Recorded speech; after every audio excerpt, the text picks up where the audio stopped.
हथियारों को गोली मारो सालों को, मनीषा के हथियारों को गोली मारो सालों को, मनीषा के हथियारों को गोली मारो सालों को, आज दो अभी दो मनीषा को इंसाफ दो, आज दो अभी दो जवाब दो। हाँ अभी दो। आज दो अभी दो मारो सालों को।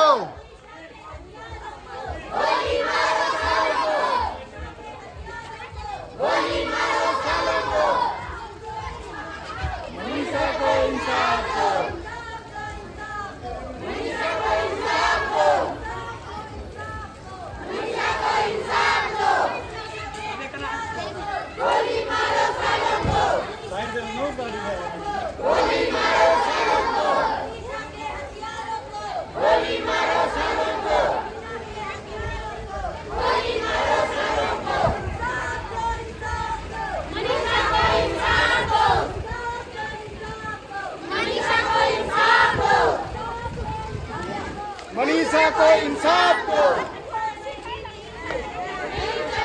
हथियारों को गोली मारो सालों को। इंसाफ दो, इंसाफ दो, इंसाफ दो, इंसाफ दो, मनीषा को इंसाफ दो, मनीषा के हथियारों को गोली मारो सालों को, मनीषा के हथियारों को गोली मारो सालों को, मनीषा के हथियारों को गोली मारो सालों को। नहीं चलेगी, नहीं चलेगी, नहीं चलेगी, नहीं चलेगी, गोली मारो सालों को, इधर वाला थोड़ा बैनर मारो सालों को, गोली मारो सालों को, मनीषा को इंसाफ दो, मनीषा को इंसाफ दो, मनीषा को इंसाफ दो। नहीं चलेगी, नहीं चलेगी, नहीं चलेगी, नहीं चलेगी। गोली मारो सालों को, गोली मारो सालों को, मनीषा को इंसाफ दो, मनीषा को इंसाफ दो। नहीं चलेगी, नहीं चलेगी, नहीं चलेगी, नहीं चलेगी, नहीं चलेगी, नहीं चलेगी। गोली मारो सालों को। मनीषा के लिए आप सब लोग एक तो दिखाइए। तो जो है हमारी मनीषा बहन है, हमारी बेटी है, हमारी बेटी है, आप सब लोगों की बेटी है, आपकी बहन हमारी बहन आप सबकी बेटी है। तो ये लड़की स्कूल से पढ़ा के आई थी लड़की, और इसको जब घर इसके पिताजी इंतजार करते हैं तो 4 बज चुके थे, 4 बजने के बाद 6 बज चुके थे। जब कंडक्टर से पूछा कि हमारी लड़की ने, उन्होंने बोला वो फॉर्म भर रही है अपने BSc डिग्री कॉलेज में। जो तो ये जब घर आ रही थी वहाँ से, तो इसका पता नहीं लगा ये कहाँ गई। जब उनके घर वाले पुलिस वालों को फ़ोन करते हैं वहाँ पे प्रशासन को, तो उन्होंने बताया वहाँ पे कि हमारी बेटी घर नहीं है, आप थोड़ा बताओ। तो पुलिस प्रशासन वहाँ का कहता है कि आपकी बेटी कहीं घूमने जा रखी होगी या कहीं जा रखी होगी, दोस्तों और साथ घूमने फिरने गई होगी। मेडिकल कॉलेज पहुँचता है, तो वहाँ जब वो जाता है तो देखता है जो वहाँ गार्ड होते हैं उन्होंने दारू पी रखी है। जो वहाँ के गार्ड है, कॉलेज के गार्ड है, उन्होंने दारू पी रखी है। और उनसे पूछता है कि हमारी बेटी आई, तो वो साफ मना कर देता है। फिर वो पुलिस स्टेशन दोबारा अपना जाता है कि मुझे वहाँ के कैमरे चेक करने हैं, और उसके जो पिताजी थे उसको ना तो वहाँ कैमरे दिखाए जाते हैं, और 2 दिन तक पुलिस वाले भी उन्हें बोलते हैं कि आ जाएगी, आ जाएगी। जब 2 दिन पूरे आते हैं तो फिर 1.5 किलोमीटर दूरी पे एक खेत के किनारे मनीषा की बॉडी मिलती है, जिसे बोला जाता है कि ये रेप नहीं है, इसने सुसाइड किया है। और वो सुसाइड नहीं है क्योंकि पहले तो उसकी पूरी गर्दन काटी गई है, रेती गई है, शरीर से अलग है उसकी पूरी गर्दन। उसके बाद उसके मुंह पे तेजाब डाला गया है, और पूरे मुंह के अंदर भी तेजाब डाल दिया था उस बहन के। तो जिन लोगों ने वहाँ देखा उन लोगों ने, और वहाँ का जो प्रशासन है उसको दबाया जा रहा है। वहाँ के जो नेटवर्क है वो भी सारे बड़े बड़े चैनलों में नहीं दिखा रहे हैं उसको, क्योंकि ये ज़्यादा फैलेना। ऐसा क्यों होता है हमारे देश में कि जितने जगह भी है ये केस हुआ है आजकल रेप का केस, इसे दबाया जाता है, इस पर कोई आवाज़ नहीं उठाता, ये चलता ही जाता है, चलता ही जाता है। तो आप लोगों ने जो है एकजुट होकर इस पर एकता दिखाया, तो हम चाहते हैं आज बहन को इंसाफ मिले। अभी आप सबको पूरी की पूरी जितनी भी स्टोरी थी इस घटना के बारे में सब बता दिया है। तो मैं बस इतना कहना चाहूंगी कि आज ये मनीषा के साथ हुआ है, कल किसी और के साथ भी हो सकता है। आपकी भी बेटियां हैं, हम भी किसी की बेटियां हैं, या हमारी भी कभी बेटियां होगी, जो भी है, ठीक है। आज ये इनके साथ हुआ है, कल किसी और के साथ भी हो सकता है। और देश में आए प्रतिदिन मतलब केस दर्ज नहीं होते हैं, पर दिन प्रतिदिन ऐसे मामले बढ़ते जा रहे हैं। और सरकार जो है इस पर चुप्पी साधे बैठी है, क्योंकि इस पर कोई भी एक्शन नहीं लेती है सरकार, जबकि ये कोई छोटी बात नहीं है, ये बहुत बड़ी बात है। हम लोग बोलते हैं, हमारी सरकार बोलती है बेटी बचाओ बेटी पढ़ाओ। क्या करेंगे हम बेटी को पढ़ा करके, जब हम कल के दिन बेटी को बाहर नहीं भेज पाएंगे? बेटी कहीं बाहर, हमें डर लगता है, हमारे माता पिता, आज ये हुआ है, कल माता पिता लोग हम अपनी बेटी को पढ़ाने के लिए बाहर नहीं भेजेंगे। क्यों?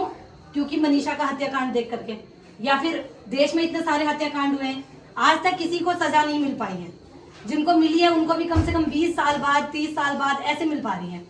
तो मैं बस इतना कहना चाहूंगी कि हमारी सरकार को इस पर एक अहम कदम उठाना चाहिए कि ऐसे जो इस तरह के जो दरिंदे होते हैं, जो हमारी बेटियों के साथ या जो हमारी बहुओं के साथ, जो भी हम सबके साथ जो इस तरह के वो हरकतें करते हैं, इसके लिए कड़े से कड़े नियम बनाने चाहिए, जिससे जो है कोई भी इंसान हो वो कतराए ये सब करने से। पर नहीं, उन्हें डर ही नहीं है किसी चीज का। उन्हें लगता है कि कोई नहीं, सारे जितने भी केस है वो दब जाते हैं, किसी को पता ही नहीं लगता है आरोपी कौन है। 10 साल लग जाते हैं आरोपियों को ढूंढने में। तो बस मैं इतना बोलना चाहूंगी, अगर ये नारा सरकार ये नारा देती है बेटी बचाओ बेटी पढ़ाओ, तो उसके साथ साथ बेटी की सुरक्षा की जिम्मेदारी भी सरकार को लेनी चाहिए। सरकार को ही नहीं, बल्कि हमारे जितने भी सारे भाई बहन है, जितने भी नागरिक हैं, इन सबको जो है इस चीज की जानकारी लेनी चाहिए। जिस नजर से हम अपनी बहन को देखते हैं कि उसी नजर से हम किसी और लड़कियों को नहीं देख सकते हैं।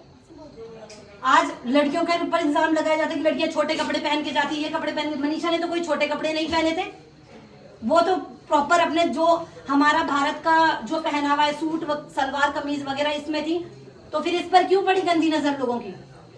हर बार उंगली लड़कियों पे ही उठाई जाती है कि लड़कियां अगर छोटे कपड़े पहनना बंद कर देंगी तो ये सब काम नहीं होंगे। आज आप सबके सामने उदाहरण है, उसने छोटे कपड़े नहीं पहने थे, फिर भी उसके साथ ये सब हुआ है।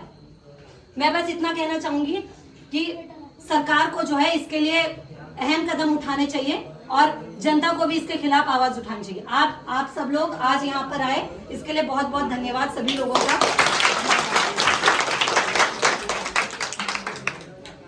आप सभी माताओं बहनों का बहुत बहुत धन्यवाद कि जो आप ऐसे कार्यक्रम में आए, जो कि एक छोटा सा कस्बा है डामठा का, और आप लोग इतने एकत्रित इकट्ठा हुए, तो बहुत बहुत धन्यवाद।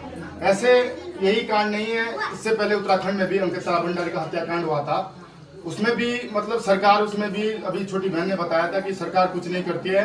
ये बड़े लोगों का ये होता है, उसमें सरकार उसको केस को दबा देती है। अभी जो अंकिता भंडारी का हत्याकांड हुआ उसको भी सरकार ने दबाने की कोशिश की, लेकिन हम सरकार से यही कहना चाहेंगे कि आप इस केसों को दबाए नहीं, क्योंकि हमारी भी बहन है, बेटियां हैं, और आप जो कि सरकार में खड़े हैं उनकी भी बेटियां हैं, बहनें हैं। तो मैं सरकार से यही आग्रह करूंगा कि आप उनको कड़ी से कड़ी सजा देने की कोशिश करें। और बहुत बहुत धन्यवाद आप सभी माताओं बहनों का। ये सब बातें आप आदि ने भी बताई, उन्होंने भी बताई। मतलब ये चीजें हमेशा होती हुई आई। ये इतना बड़ा कांड है, निर्भया हत्याकांड आपने सुना होगा, उससे भी बड़ा हत्याकांड है यह। मैं ये कहना चाहती हूँ कि आजकल की जो लड़कियां हैं, क्या उनको नौकरी करने का कोई जिम्मेदारी नहीं है?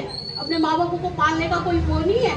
लड़के ही करे जो भी करे, तो ऐसा नहीं होना चाहिए। वो जा रही थी, पढ़ाने जा रही थी, न उसका फॉर्म भरने जा रही थी, नर्सिंग का फॉर्म भरने जा रही थी। क्या वो गलत था? बोलते हैं परिधान उसने ऐसा पहनता है, छोटे कपड़े पहनो, वैसे कपड़े पहनो, तब इनकी गंदी नजर पड़ेगी। पर ऐसा कुछ नहीं किया, उसने भारतीय परिधान पहन रखा था। उन्हीं परिधानों में पता नहीं कौन दरिंदों ने उसको लूटा, इतनी बेइज्जती करके, इतने दरिंदों ने उसके साथ इतना, मतलब कहने के लिए कुछ नहीं है। निर्भया हत्याकांड से भी बड़ा हत्याकांड किया गया था उसके साथ। तो हम सब लोग पहली बार, मैं तुम्हें पहली बार देख रही हूँ डामटा में, इतना अच्छा काम हुआ है ये, और हमेशा ऐसे ही काम होना चाहिए। एक दूसरे को